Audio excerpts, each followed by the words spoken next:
प्रधानमंत्री नरेंद्र मोदी यहां पहुंच गए हैं। Prime Minister Narendra Modi has arrived at the famous Victoria Memorial. This magnificent building was completed in 1921. It took about 15 years to build, from 1906 to 1921, and it turns 100 years this year. The building has 25 galleries, and for 2 years now, the building will be devoted to an exhibition on Netaji Subhash Chandra Bose. The exhibition shows the many facets of the Indian freedom struggle from the vantage point of Netaji Subhash Chandra Bose as the central character. There are 125 stories of Netaji, and that celebrates the 125 years of his magnificent life. पश्चिम बंगाल के राज्यपाल और संस्कृति मंत्री और तमाम गणमान्य अतिथि प्रधानमंत्री श्री नरेंद्र मोदी का स्वागत करते हुए प्रधानमंत्री विक्टोरिया मेमोरियल के उत्तरी द्वार से इस प्रांगण में प्रवेश उन्होंने किया और यहां पर पराक्रम दिवस, जो कि भारत सरकार ने, संस्कृति मंत्रालय ने ऐलान किया था कि अब से नेताजी सुभाष चंद्र बोस की जयंती को पूरा भारत पराक्रम दिवस के रूप में मनाएगा। तो आज पराक्रम दिवस का मुख्य समारोह कोलकाता के विक्टोरिया मेमोरियल में आयोजित किया गया है और प्रधानमंत्री श्री नरेंद्र मोदी इस कार्यक्रम के मुख्य अतिथि हैं। Indeed, Prime Minister, they're greeting performers who will be performing at a cultural event later in the day, greeting everyone who is going to be part of this wonderful celebration, which commemorates the beginning of 125 years of remembering Subhash Chandra Bose's contribution to the Indian freedom struggle. And here the Prime Minister is entering the exhibition hall. Subhash Chandra Bose is considered as a defiant nationalist. The word Netaji was given to him by Indian soldiers, and it has remained since then. And he inspired great deal of courage, and that is why today is being called Parakram Divas. It's celebrated in order to honor and remember Netaji's indomitable spirit. प्रधानमंत्री श्री नरेंद्र मोदी नेताजी की तस्वीर के सामने पुष्पांजलि, आदरांजलि अर्पित करते हुए और पश्चिम बंगाल के राज्यपाल, उन्होंने भी अपने श्रद्धा सुमन अर्पित किए।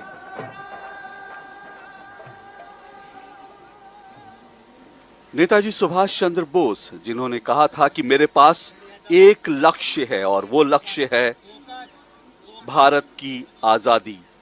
उन्होंने कहा, मेरे पास एक लक्ष्य है जिसे मुझे हर हाल में पूरा करना है। मेरा जन्म उसी के लिए हुआ है। मुझे नैतिक विचारों की धारा में नहीं बहना है। कोलकाता के विक्टोरिया मेमोरियल में जहां प्रधानमंत्री पहुंचे हैं, आज से यहां पर एक प्रदर्शनी का आयोजन किया गया है। इस प्रदर्शनी का शुभारंभ किया जा रहा है। ये प्रदर्शनी कुल मिलाकर 2 साल चलेगी और 2 साल तक ये प्रदर्शनी यहाँ रहेगी।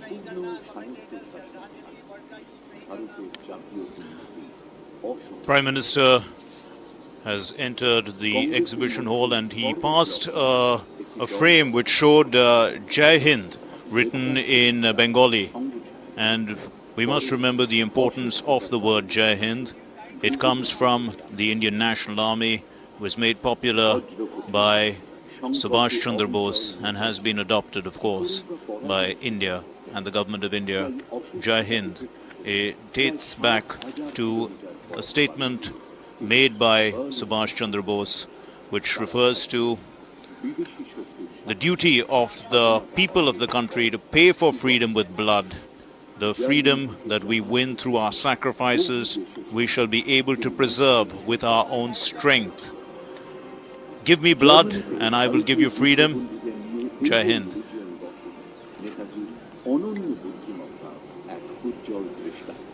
विक्टोरिया मेमोरियल में जिस प्रदर्शनी को आयोजित किया गया है, जो प्रदर्शनी यहाँ पर नेताजी से जुड़ी जिस प्रदर्शनी को यहाँ शुरू किया गया है, उसका शीर्षक, उसका नाम दिया गया है निर्भीक Subhash.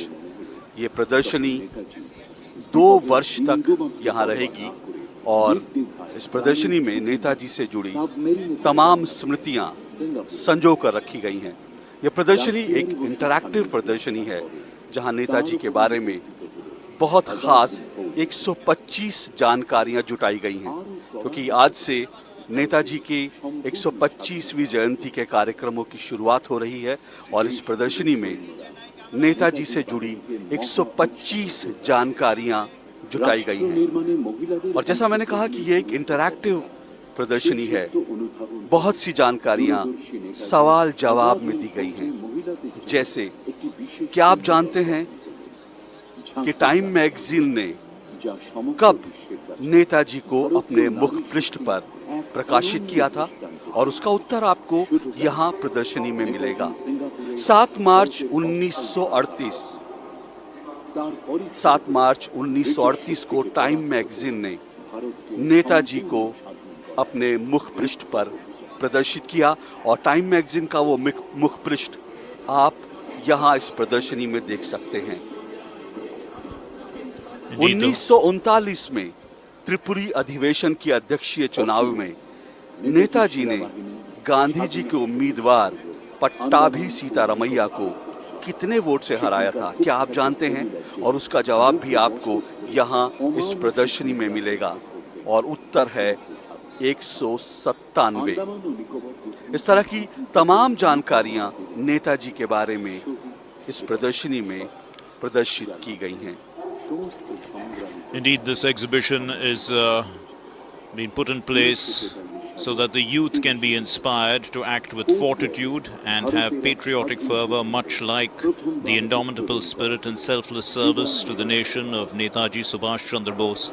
The word fortitude is another word for strength, but it comes from the strength of willpower and the strength of the mind, which gives strength over all challenges, to overcome all challenges. There are several stories that one can see of Netaji's life in this exhibition, and many artifacts have been very well preserved and displayed. Amongst them is the election of Netaji in 1938 as the President of the Congress, and the declaration of independence on January 26, 1938. On this day, and the people, or tens of thousands of people across the country in 1938 on January 26 took this pledge. We believe that it is the inalienable right of the Indian people, as of any other people, to have freedom and to enjoy the fruits of their toil. The British government in India has not only deprived the Indian people of their freedom, but has based itself on exploitation of the masses and has ruined India economically, politically, culturally and spiritually. India must sever the British connection and attain complete independence. Purna Swaraj. Purna Swaraj was what Subhash Chandra Bose asked for. मुझे लगता है कि नेताजी को चाहने वाले, नेताजी को पसंद करने वाले लोग भारत में सारे ही मुझे लगता है कि जितने भी नागरिक हैं भारत के, इस देश के जितने भी देशवासी हैं, वो सभी के लोकप्रिय नेता थे। और उनके बारे में शायद ही कोई जानकारी ऐसी है जो आपको इस विक्टोरिया मेमोरियल के म्यूजियम के अंदर नहीं मिले। उनके बारे में एक एक जानकारी संजो कर रखी गई है अंदर। आज़ाद हिंद फौज की मदद कौन करता था, कैसे करता था, इस तरह की जानकारी भी है वहाँ पर उपलब्ध है। देश प्रेमियों के लिए, नेताजी के प्रेमियों के लिए, कोलकाता वासियों या मैं कहूँ कि पूरे विश्व के पर्यटकों के लिए यहाँ सारी जानकारी एकत्रित की गई है। आज़ाद हिंद फौज को भारत की जनता अपने आभूषण बेच कर, ग्वाले जो थे वो अपनी गाय और भैंस बेच कर उन्हें सहयोग दिया करते थे। इस बात की चर्चा आपको इस प्रदर्शनी में लिखित रूप में दिखाई देगी। इस प्रदर्शनी का जो मकसद है वो यहाँ पर लिखा गया है कि यह प्रस्तुति नेताजी के जीवन की सामान्य जीवनी नहीं है, बल्कि इस स्थायी प्रदर्शनी का उद्देश्य भारतीय स्वतंत्रता संग्राम के अनेक तथ्यों के प्रति उत्सुकता उत्पन्न करना भी है। ऐसे महत्वपूर्ण तथ्य जिनके प्रति अब तक आधुनिक भारतीय इतिहास लेखन उदासीन रहा है। यद्यपि यहाँ राष्ट्र निर्माण में नेताजी के उन अतुलनीय योगदानों पर भी प्रकाश डाला गया है जिन्हें हम पहले से ही जानते हैं। नेताजी की 125वीं जयंती के उपलक्ष्य में यहाँ उनकी 125 कहानियां संकलित की गई हैं। वो नेताजी जिनको कहीं ना कहीं इतिहास के पन्नों में अब तक वो जगह, वो सम्मान नहीं मिला जिसके वो वास्तव में अधिकारी हैं। वो नेताजी जिन्होंने भारत के लिए, भारत की आज़ादी के लिए अपना सर्वस्व न्योछावर कर दिया। लेकिन इतिहास की पुस्तकों में इतिहासकारों ने नेताजी को उस तरह से याद नहीं किया।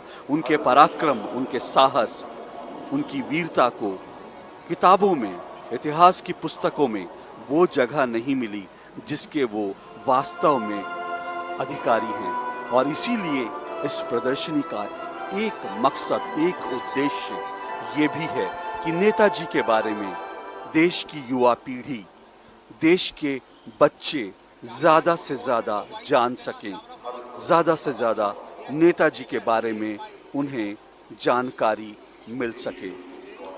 Indeed, the Congress had adopted the motto of Purna Swaraj under the presidency of Netaji Subhash Chandra Bose. And one must understand the relationship that he had with Gandhiji, even though he defeated the candidate of Gandhiji in the elections for the Congress president's post. He respected Gandhiji very much, and he even said that he has never seen a leader ever who had the kind of mass appeal that Gandhiji had. But he differed with Gandhiji on the process of achieving independence of the country, and he did not quite believe that non-violence was enough to win independence. You needed to have more than non-violence, and that is why he started the Forward Bloc. And we can see that this is a projection on the walls of the inner walls of the Victoria Memorial, which are all white, and these walls depict now almost in a cinematic mode projections of videos of the lives and films that have been taken from the archives of Subhash Chandra Bose, his addresses to the Indian National Army. There are even recordings of his voice, his radio addresses. There are transcripts of some of the radio addresses that he made. We remember that he formed the Azad Hind Forge when he was out of the country, when he had escaped from the country, when the British were after him on charges of sedition. मैं दर्शकों को पुनः एक बार बताना चाहूँगा कि यहाँ पर दस्तावेजों की चर्चा की जा रही है, उनके जीवन से जुड़ी घटनाओं की चर्चा की जा रही है। बट यह भी मैं बताना ज़रूरी समझता हूँ, आपको आवश्यक लग रहा है मुझे बताना कि इन दस्तावेजों के साथ साथ यहाँ उनके जीवन काल से जुड़े पत्रों का, उनके जो कोर्ट के जजमेंट्स होते थे, उनके जो पदक होते थे आज़ाद हिंद फौज के, डाक टिकटें जो निकाली गई थी आज़ाद हिंद फौज के साथ साथ, जो मुद्राएं काम में आती थी। और उनके जीवन से मैं यह कहना चाहूँगा कि कोई भी वस्तु ऐसी नहीं है जो यहाँ पर उपस्थित नहीं है। यहाँ तक कि उनके द्वारा प्रयोग में लाया जाने वाला चश्मा भी आज यहाँ देश के पास धरोहर है, और आप आने वाले समय में प्रदर्शनी में इसका अवलोकन कर सकते हैं। इस वीर सेनानी की गाथा देश का हर नौजवान जानने को सदैव उत्सुक रहता है। मैं अपने दर्शकों को बता दूं कि कॉलेज में एक अंग्रेजी प्रोफेसर द्वारा भारतीय छात्र को सताए जाने की घटना से नेताजी का खून खौल उठा और इन्होंने स्वयं को देश की आज़ादी के लिए समर्पित करने का निर्णय ले लिया और 38 करोड़ भारतवासियों को आज़ाद कराने का बीड़ा उठाया। अपने जीवन काल में 11 बार जेल जाने वाले नेताजी सिर्फ वीर ही नहीं, सारे भारतवासियों के दिलों पर राज करते थे और आज भी करते हैं। अपने जीवन काल में कई बार ये अनशन पर बैठे, अस्वस्थ भी हुए, फिर भी इन्होंने अपना संघर्ष निरंतर जारी रखा और अंग्रेजों के दांत खट्टे कर दिए। Indeed, the British had placed Subhash Chandra Bose under house arrest, but he escaped in 1940 and reached Germany in 1941. And in fact, there is the headlines, there is a capture of the headlines of the Hindustan Times on the day that he disappeared. And it says that Netaji Bose disappears, Subhash Bose disappears. And, the headlines say it all. And of course the items mention that that he disappeared and he was nowhere to be seen, and then his advocates were trying to plead in court about his disappearance, and they said that he's nowhere to be found, and he was of course on his way to Germany. And in Germany he established the Free India Center, the Azad Hind Radio, and from Berlin he himself used to broadcast.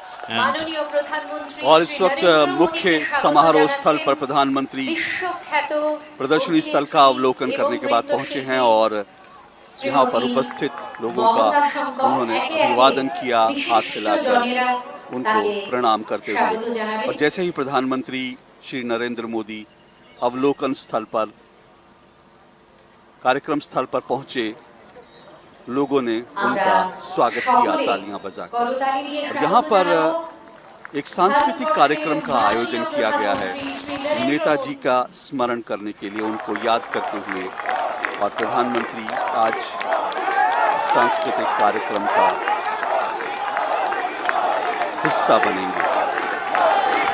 ये देखिए आप किस तरह से तमाम लोग अपनी seat के पास खड़े होकर प्रधानमंत्री का अभिवादन करते हुए, प्रधानमंत्री का स्वागत करते हुए, और प्रधानमंत्री की तस्वीरें लेने की भी आप देख रहे हैं। यहाँ पर जैसे होड़ लगी है, लोग अपने मोबाइल पर प्रधानमंत्री की तस्वीर उतार लेना चाहते हैं। और प्रधानमंत्री इस वक्त जो नेताजी की सेना, आज़ाद हिंद फौज के जो जीवित सिपाही, साहसी सिपाही हमारे बीच में हैं, उनके परिवार के जो लोग हमारे बीच में हैं, उनका स्वागत करते हुए, अभिवादन करते हुए, अभिनंदन करते हुए। नेताजी ने कहा था कि मुझे नहीं मालूम कि स्वतंत्रता के युद्ध में हम में से कौन कौन जीवित बचेंगे, परंतु मैं यह जानता हूं कि अंत में विजय हमारी ही होगी। इतना आत्मविश्वास कूट कूट कर नेताजी में भरा था। वो जानते थे कि जिस लक्ष्य के लिए वो चल पड़े हैं, वो लक्ष्य हासिल करेंगे और भारत आजाद। Subscribe to our channel by clicking the subscribe button. Click the bell button and enjoy the latest uploads from our channel.